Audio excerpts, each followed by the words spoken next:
This motorcycle fatality was discovered today around noon by a passerby on Hammer Road just south of Mulberry.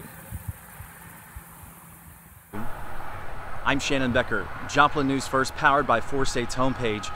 Behind me you see the Missouri State Highway Patrol investigating a motorcycle fatality.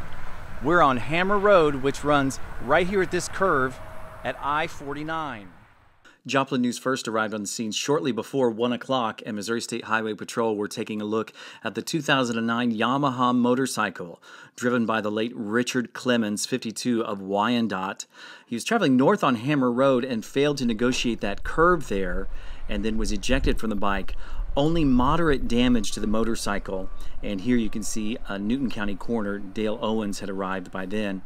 These are images that we have not released until now. Family has been notified.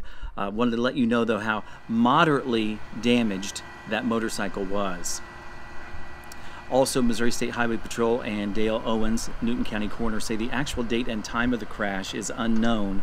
We'll have more details as they become appropriately available, and our condolences to the family.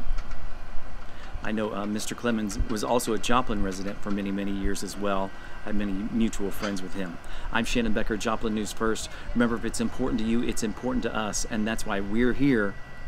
We are Joplin News First, powered by 4State's homepage.